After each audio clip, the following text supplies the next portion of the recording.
This is Ryan Richards. You can find me at ryanrichards.com. Hey, if you like this video, will you please subscribe to this YouTube channel and provide any comments and feedback below. Today, I am sharing with you the 3 tricks for optimizing fat loss as it relates to your gym efforts or your workout efforts. These are 3 tricks that you can use when you're in the weight room and or working out at home that will optimize your fat loss results. As an obesity survivor, I lost nearly 90 pounds over 20 years ago, and I have been successful at staying lean over the years. And through many attempts and failures, I have found out what really works. And I'm going to share those with you today. None of this is proprietary. None of this is necessarily revolutionary, but these things work. And let's dive into it. First, before we talk about the hacks that you can use in the gym to optimize your fat loss results, the overreaching principle that will help you lose body fat is diet. 90% of your efforts are going to be won or lost in the kitchen. So you need to make sure you're eating a hypo, a low caloric diet. Now, every individual is different in terms of when the scale will start to move in the right direction. So it's important for you to get on the scale regularly, monitor your calories, your total calories that you're eating, and find out where your threshold is to where you maintain your weight and you start losing weight, and where you gain weight, and then you can adjust accordingly. So let's just jump into this now and talking about these 3 tricks. So number 1, you want to make sure that you're performing compound exercises. That just means that the movements you're executing use as many muscle groups as possible in the movement. So things like squats, burpees where you're using your whole body, deadlifting where you're picking up weights from the ground, pull-ups, push-ups, overhead pressing with weights, whether it's barbells or kettlebells. You want to make sure that every movement counts. And if you're micromanaging smaller muscle groups, for example, let's say a biceps curl where you're taking a dumbbell and you're curling the weight by flexing and extending the elbow, you're majoring in the minors. You're using a small muscle group that really isn't effectively producing a lot of work and really impacting many joints. You're just impacting the elbow joint. Where a full body squat, you're impacting the ankle, knee, and hip joints in one movement. And more importantly, why that's truly an important tactic is to really save you time.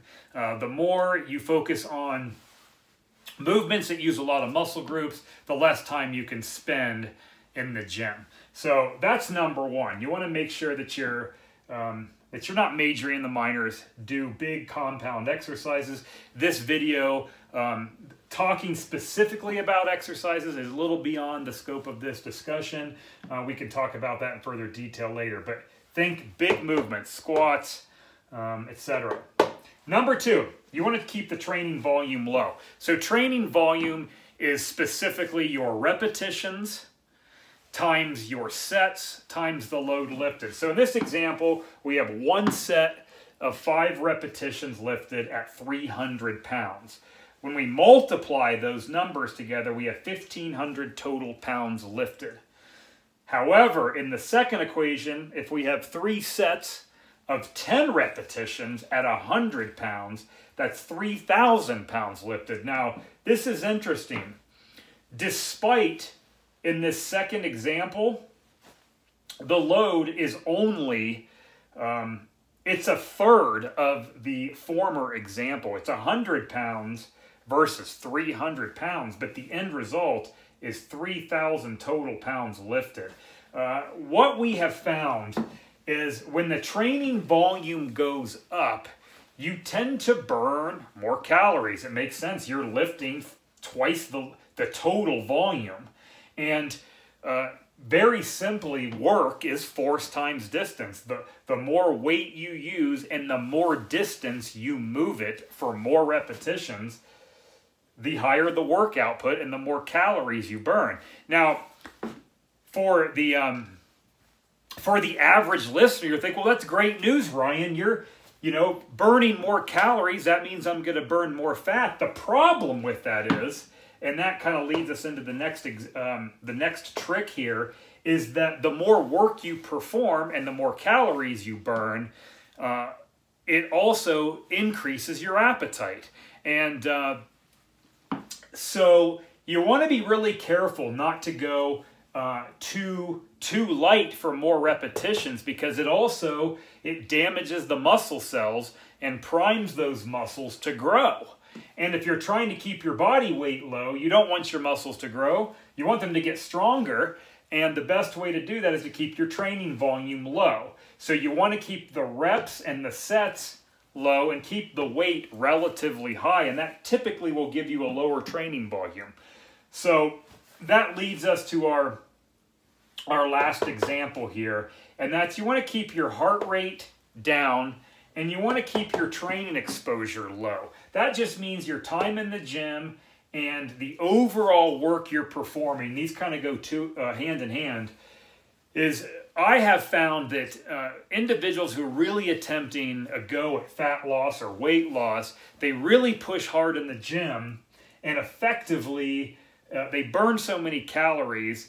Part of it's physiological, but part of it's psychological as well. Physiologically, because they're burning so much energy, it primes them to eat more. It's a primal urge. When you burn a bunch of energy off, your natural instinct, our natural survival instinct, is to consume food to replace the reserves that have been burned. But we're trying to use our body fat to burn off, not dietary food. And the higher the training volume, or the higher your heart rate, or the more times a week you're going to the gym, the more likely you're going to be to expend more calories and just replace them with food. And the psychological impact and the implication it has is the harder you work in the gym and the more calories you burn and the more you sweat, the more likely you are to feel like rewarding yourself. It's almost, especially for people who are struggling with their weight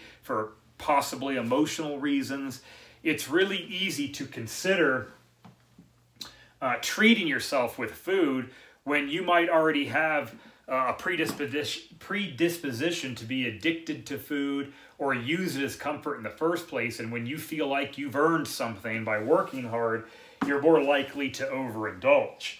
So things like high heart rate CrossFit exercises, as much as I'm not a proponent or an opponent of CrossFit. It's good programming, by the way, but that stuff jacks your heart rate up, burns a lot of calories. Typical boot camp classes, high heart rate spin classes, circuit training, all that stuff has a place in a program, by the way. All good stuff, but I have found the reverse is true. Keeping your heart rate low and your gym exposure down, keeping the loads heavy, and using these compound movements really complement a low-calorie diet. So some practical implications for this and some practicality for this. 2 to 3 times a week in the gym for 20 to 30 minutes where you're doing, maybe 3 to 5 compound exercises and long rest periods, keeping the weight high, keeping the heart rate down, keeping your dietary intake low.